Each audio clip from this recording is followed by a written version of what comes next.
আসসালামু আলাইকুম ফ্ৰেণ্ডছ, কি খবৰ সকলোৰে? আশা কৰোঁ সকলো ভালে আছে আৰু মোৰো হৈছে ভালে। তো এয়া ৰ'দত বহি আছোঁ, ৰাতিপুৱা টাইম ঠাণ্ডা লাগে তো অলপ এনেকৈ ৰ'দত বহি দিছোঁ। তো ফ্ৰেণ্ডছ, এতিয়া ভাবিলোঁ মই আজি আপোনালোকৰ মাজত এটা পাটিয়ালা পেনৰ কাটিং লৈ আহোঁ। জোখমাখ কেনেকৈ লওঁ মই ষ্টেপ বাই ষ্টেপ দেখুৱাই দিম আপোনালোকক। তো স্কিপ নকৰিব, ভিডিঅ'টো শেষলৈকে চাব, স্কিপ কৰিলে বুজি নাপাব আপোনালোকে। তো ফ্ৰেণ্ডছ, তো বলক আজি ভিডিঅ'টোৰ পিনে আগবাঢ়ো। তো যদি ভাল লাগে ভিডিঅ'টো চাই তেতিয়াহ'লে প্লিজ এটা লাইক কৰি দিব, কমেণ্ট কৰি দিব আৰু লগতে মোৰ চেনেলটো ছাবস্ক্ৰাইব কৰি দিব। যিসকলে নতুনকৈ ভিজিট কৰিছে প্লিজ ছাবস্ক্ৰাইব নকৰাকৈ একেবাৰে নাযাব। তো ফ্ৰেণ্ডছ, বলক আজি ভিডিঅ'টোৰ পিনে আগবাঢ়ো। তো চাই থাকিব ভিডিঅ'টো শেষলৈকে। তো ফ্ৰেণ্ডছ, এইটো হৈছে মোৰ পায়জামা, এইটো মোৰ চুৰিদাৰৰ পাটিয়ালা পায়জামা চিলাম। তো পায়জামাটো এইখিনি হৈছে জোখটো মোৰ দীঘলটো হৈছে 34 ইঞ্চ প্লাছ 3 ইঞ্চ। 34 ইঞ্চটো হৈছে মোৰ একুৰেট জোখ আৰু প্লাছ 3 ইঞ্চটো হৈছে বেল্টৰ, যিটো কঁকালৰ বেল্ট হ'ব। সেইটো বেল্টত আমি ৰছী সোমোৱাৰ কাৰণে তাত মিডতে 2 ইঞ্চ যাব আৰু তলত বুকৰাম লগতে তাত 1 ইঞ্চ চিলাইত যাব। আৰু কঁকালৰ মেৰটো হৈছে মোৰ 34 ইঞ্চ প্লাছ 4 ইঞ্চ।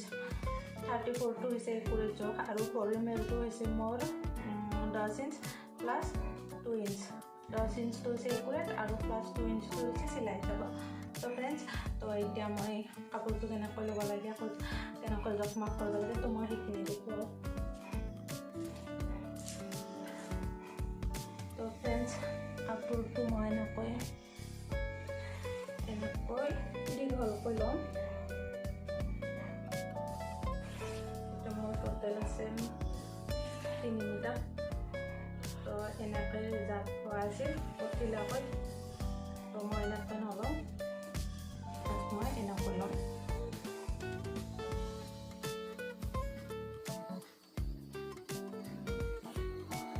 তো ফ্ৰেণ্ডছ, আমি কাপোৰটো এনেকৈ দীঘলকৈ ল'ম। এনেকৈ মই যিটো ভৰিৰ জোখ লৈছিলোঁ 10 ইঞ্চ ভৰিৰ মেৰটো তলৰ, সেইটো আমি কি কৰিম 10 ইঞ্চ আৰু 2 ইঞ্চ আমি বেছি দিম, টোটেল 12 ইঞ্চ আমি এনেকৈ দুভাজ কৰি ল'ম। কাপোৰটো লৈ এনেকৈ আমি 12 ইঞ্চত আঁক দিম। আৰু আপোনালোকে দীঘলটো চাব, এইটো পঠিলাটো হৈছে মোৰ 12 ইঞ্চ আৰু এইটো দীঘলটো হৈছে মোৰ 30 ইঞ্চ, কাৰণ 7 ইঞ্চ মোৰ কঁকালৰ বেল্টত যাব। কঁকালৰ বেল্টত আপোনালোকে 5 ইঞ্চি ল'ব পাৰে আৰু 7 ইঞ্চিও ল'ব পাৰে। 5 ইঞ্চিতকৈ 7 ইঞ্চি লোৱাটো বেছি বেটাৰ বুলি মই ভাবোঁ, কাৰণ 7 ইঞ্চিটো ল'লে অলপ বেছি চাইজ হয়, পাটিয়ালা পেণ্টটো দেখিবলৈ ধুনীয়া হয়। তো মই ইয়াত 30 ইঞ্চত আঁক লগাই দিলোঁ আৰু এতিয়া মই এই দুটা পাৰ্ট কাটি ল'ম এনেকৈ।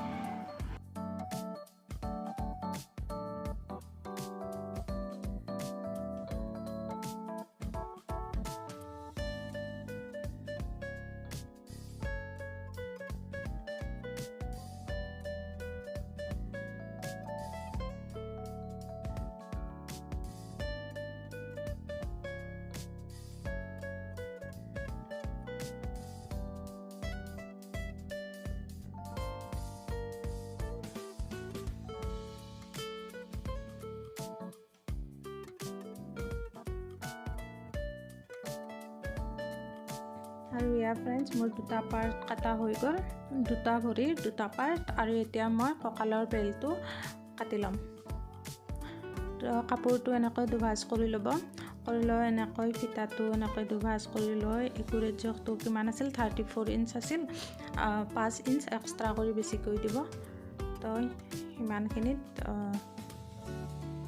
চিন দিব আৰু 7 ইঞ্চ এনেকৈ পঠিলাটো হৈছে 7 ইঞ্চ।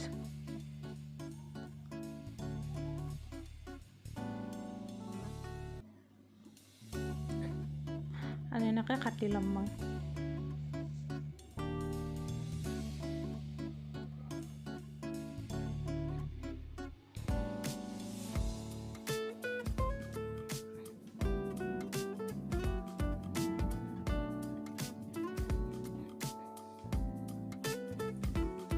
আৰু এয়া মোৰ কঁকালৰ বেল্টটো এনেকৈ কাটি ল'লোঁ। তো তো বাকি এক্সট্ৰা কাপোৰখিনি আমাৰ কামত আহিব য'ত আমি বুকৰাম লগাম বা ৰছী লগাম তাত আমাৰ কামত আহিব এক্সট্ৰা কাপোৰখিনি তো এইটো মোৰ কঁকালৰ বেল্টটো ৰেডি হ'ল আৰু এতিয়া মই এইখিনি কাপোৰ দীঘলকৈ লৈছিলোঁ এতিয়া পঠিলাকৈ এনেকৈ পাৰি ল'ম এনেকৈ দুভাজত এনেকৈ মই জাপি লৈছোঁ আৰু ইয়াৰ মই হিপটো 9 ইঞ্চ ল'ম হিপটো হৈছে 9 ইঞ্চ এইটো কোণাৰ পৰা ইবাক সাইডে এনেকৈ মই যেনেকৈ ফিটাটো দিছোঁ আৰু হিপটো দেখুৱাই দিছোঁ সেনেকৈ আপোনালোকে দিব আৰু এইটো ফালৰ পৰা হিপ 9 ইঞ্চ এইটো আমাৰ হিপ হ'ব আৰু এইটো আমাৰ দীঘলটো য'ত মই দুটা পাৰ্ট কাটি ৰাখিছিলোঁ সেইটোৰ দীঘলটো হৈছে 30 ইঞ্চ তো আপোনালোকে এনেকৈ যোগ কৰি চাব যদি অলপ 2 ইঞ্চ বা 3 ইঞ্চ বেছি হয় তেতিয়াহ'লে কোনো প্ৰব্লেম নাই সেইখিনি কাটি দিব পাৰিব তো এনেকৈ কাপোৰটো এনেকৈ পাৰি লৈ এনেকৈ মই ফিটাটো যেনে কৰিছোঁ সেইটো কোণাৰ পৰা এইটো কোণালৈকে আৰু এইভাগত এইটো কোণাৰ পৰা এইটোলৈকে তো এতিয়া মই কাপোৰখিনি কাটি ল'ম এনেকৈ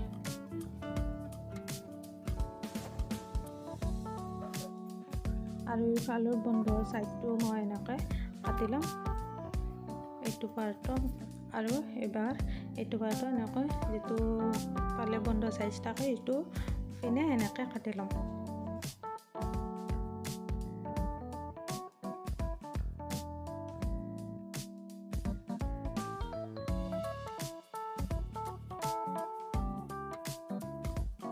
মই প্ৰথমতে দুটা পাৰ্ট কাটি লৈছিলোঁ সেই দুটা এনেকৈ আহিব মই যেনেকৈ দেখুৱাইছোঁ এনেকৈ মাজত আহিব আৰু দুয়ো ফালৰ পৰা এনেকৈ চিলাই কৰি দিম আমি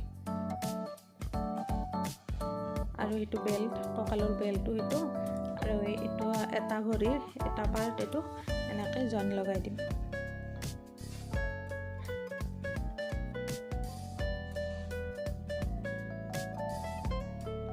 আৰু ইয়া মই এনেকৈ চিলাই লগাই দিলোঁ চাওক এনেকৈ দুটা চিলাই লগাই দিব এনেকৈ চিলাই লগাই দিব তো আমাৰ এটা ভৰিৰ এটা পাৰ্ট আমাৰ ৰেডি হ'ল তো যেতিয়া মই চিলাই কৰিম এটা সাইড ইমানখিনি কোচ আহিব মই ইয়াত যিমানখিনি দেখুৱাইছোঁ ইমানখিনি কোচ আহিব তো তেতিয়া দেখিবলৈ পায়জামাটো ধুনীয়াও দেখিব এটা ধুনীয়া লুক আহিব চাই ভাল লাগিব তো আৰু ফ্ৰেণ্ডছ চিলাই ভিডিঅ'টো নেক্সট ভিডিঅ'ত দি দিম মই